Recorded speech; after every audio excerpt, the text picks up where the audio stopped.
Tu percebeu como cada vez mais as pessoas estão dependentes das redes sociais? Olha um exemplo clássico do que aconteceu no Nepal. Claro que existe um contexto para aquilo, mas a geração Z, os jovens, assim as pessoas chamam de geração Z, derrubaram o governo. Claro que existe um contexto por causa disso, não foi só por causa disso.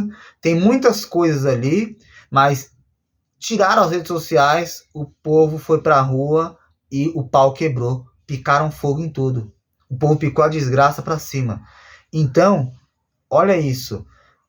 Claro que ali o governo socialista do Nepal, 1 a cada 5 pessoas estão na miséria. Então tem a questão da ostentação que eles têm ali, as elites políticas, a casta política, eles ostentam. Então, enquanto as pessoas vivem na miséria, então eles estão lá com relógios caros, carros caros, roupas caras, e coisas caras, e não fazem nada pelo povo, pela população, e isso daí vai revoltando as pessoas.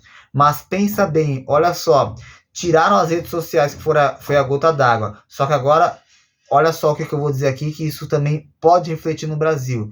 Por exemplo, no Brasil existe um projeto de regulamentação das redes.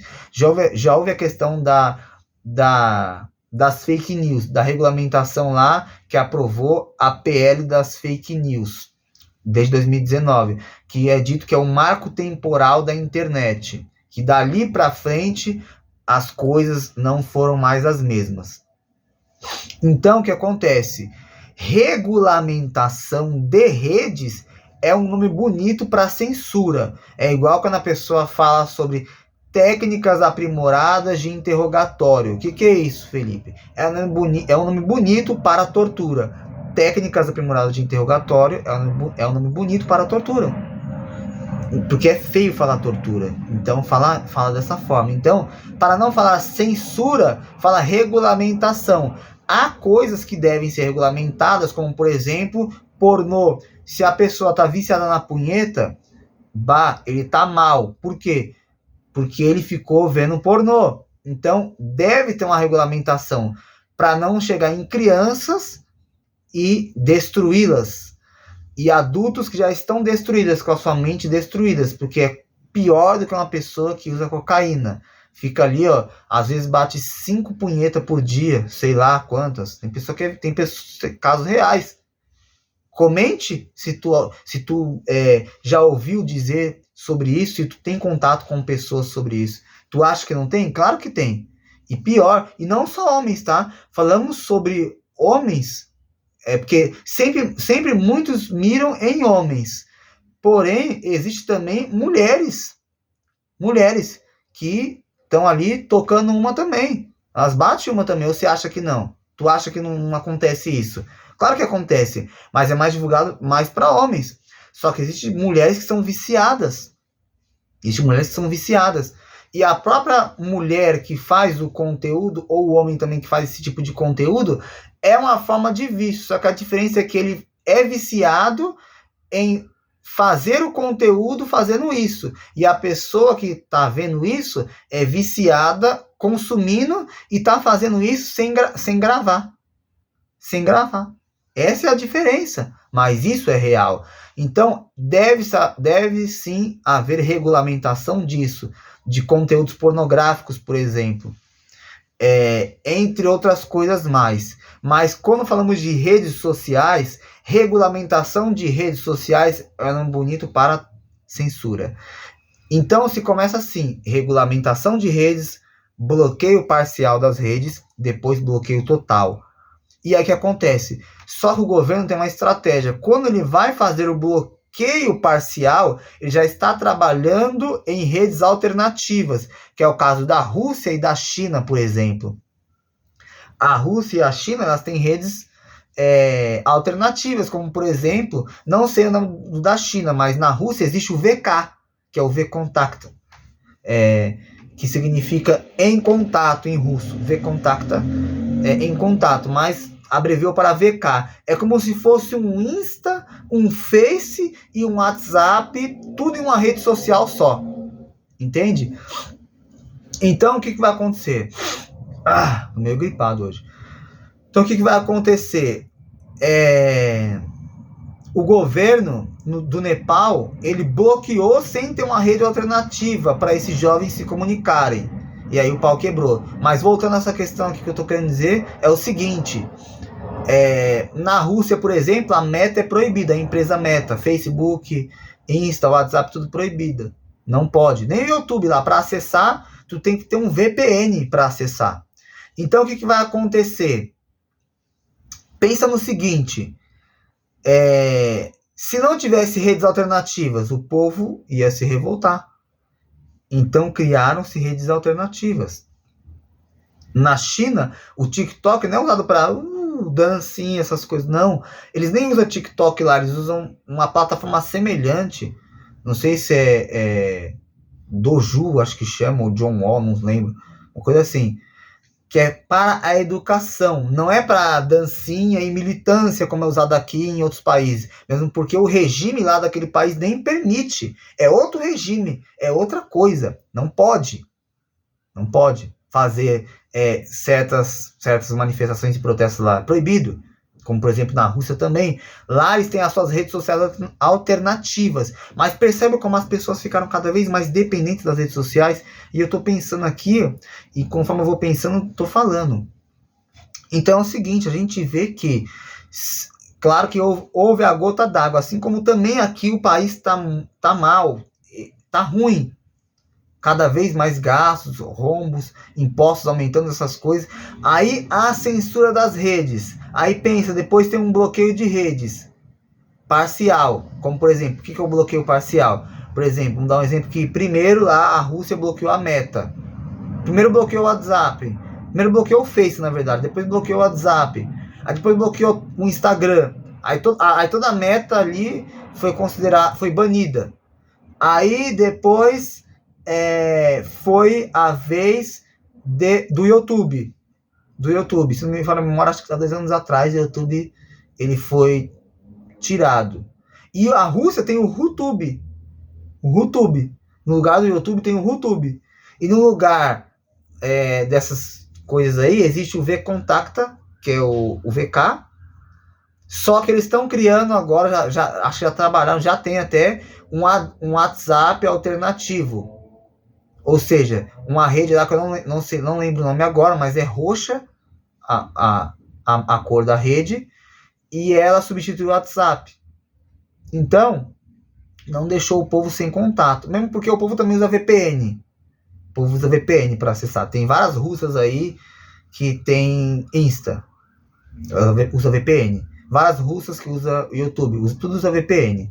Mas enfim, o que eu tô querendo dizer é o seguinte: pensa se o Brasil tivesse sem as redes sociais. E aqui não tem redes alternativas. Não existe um projeto de lei que trabalha sobre redes alternativas aqui, para ter uma rede alternativa. E o que eu quero dizer com isso? Eu quero dizer que pensa como que as pessoas estão, porque as redes sociais elas tipo movem o curso do mundo. Elas ditam o curso para onde o mundo está indo. As redes sociais, elas basicamente controlam o mundo. A gente chegou nesse patamar. Vamos colocar que 6 bilhões de pessoas usam redes sociais, porque no mundo tem 8, mas vamos colocar que 2 bilhões não tem redes, porque tem pessoas que não têm redes. Eu tô até um número, não sei se é até alto, mas vamos colocar assim. Então, veja, pensa bem. Alguém que tem bastante seguidores nas redes sociais, ele ganha eleições.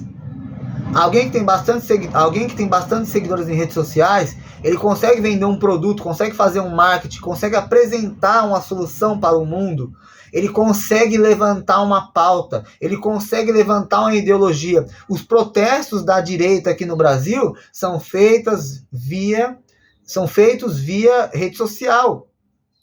Nas redes sociais, a organização, é feito.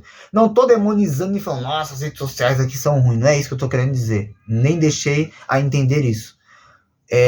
Tanto é que é até um absurdo o governo querer responsabilizar as redes sociais pelo que as pessoas falam. As pessoas devem ser responsabilizadas pelo que elas falam.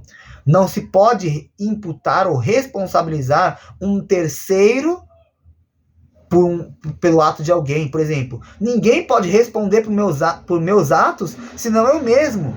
Ninguém pode responder pelas próprias falas, senão tu mesmo. Entende? Então, o governo ele meio que quer responsabilizar. E esse é o discurso das redes que bloqueiam redes parcialmente, censuram, bloqueiam parcialmente, depois totalmente, para substituir por outras redes. Eles querem responsabilizar as redes para neutralizar essas redes e colocarem uma rede deles, do próprio governo, para que o governo tenha mais controle. Então, quem tem público na internet, ele consegue meio que mover pessoas. Ele consegue meio que influenciar, digamos assim. Eles vendem produtos, levantam pautas, ideologias, organizam protestos, boicotes, cancelamentos são feitos por redes sociais. Então, olha só como as pessoas ficaram tão dependentes das redes sociais. Isso é uma doença. Isso é uma doença, tá? Porque, olha, as pessoas acordam, pegam o celular. Estão na mesa ali, ninguém consegue ficar na mesa mais sem ver celular. Nem tem interação mais entre eles. Até a interação deles é assim, por exemplo. Vou pegar um caderno aqui, só para simbolizar que é um celular, tá? Chega assim, ó. Por exemplo, isso aqui é um celular. Aí tá lá comendo, aí chega... Nossa, olha isso aqui. Aí mostra pra pessoa o que tá no celular dela. Nossa, olha isso aqui, deixa eu ver. Aí fica todo mundo lá assim. Aí quando aí tem uma mesa de 5 pessoas comendo e vendo o celular. Aí quando há algo interessante, eles mostram o celular um para o outro. Eles não trocam mais ideia do que é interessante, o que eles pensam para o futuro, a experiência que eles tiverem. Eles não têm mais essa troca de experiência. Eu acabei esquecendo até de acender a luz, né? Ficar assim mesmo agora, já foi. Enfim. Então, olha só como as pessoas ficaram dependentes da rede social. Isso é algo bizarro até se a gente for analisar. Por quê? Porque se a gente voltar alguns anos para trás, 1920, 1940, aí teve ali 45, teve a Segunda Guerra, aí coloca 50, 60, 70, 80, 90. Bah, não tinha rede social. As pessoas viviam. E agora as pessoas não conseguem viver sem a rede. Olha como é bizarro.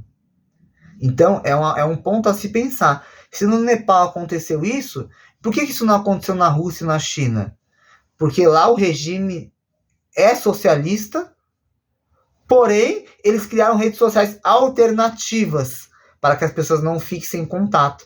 E aí o que acontece? No Nepal, fora a miséria, que 1 a cada 5 pessoas vive na miséria, e todas essas coisas juntando, eles bloquearam a rede sem ter uma rede alternativa. Isso revoltou o povo.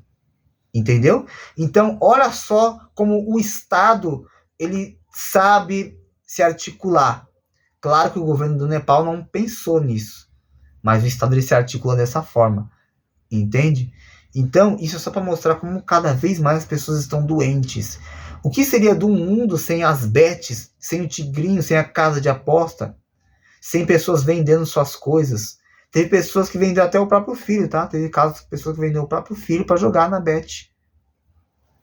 Então, fica a reflexão de como as pessoas se tornaram escravas das redes sociais e como as redes sociais elas movem o curso do mundo para onde ele está indo. Se o mundo vai para tal pauta, vai para tal ideologia, tudo é por redes sociais. As redes sociais são boas, sim, para contatos, para o business, porque elas foram criadas para isso, para negócios, mas elas se integraram à rotina das pessoas de uma forma que não tem mais como tirar delas. As pessoas não conseguem mais viver sem as redes sociais. As pessoas não conseguem mais ficar 5 minutos sem abrir o Instagram para ver a vida de alguém, ou para ver se tem alguma notificação, para ver se tem alguma coisa interessante, para ver a vida de alguém, para ver o que elas estão fazendo. Quando na verdade, se tu pegasse o seu tempo de tela, tu que é viciado em tela, e aprendesse um novo idioma, tu ia estar em outro patamar. Mas é isso. Deixa o like, comente, compartilhe esse vídeo, se inscreva na minha newsletter também, que vai estar aqui na descrição, no comentário fixado. E é isso, gurizada. Só dá-lhe.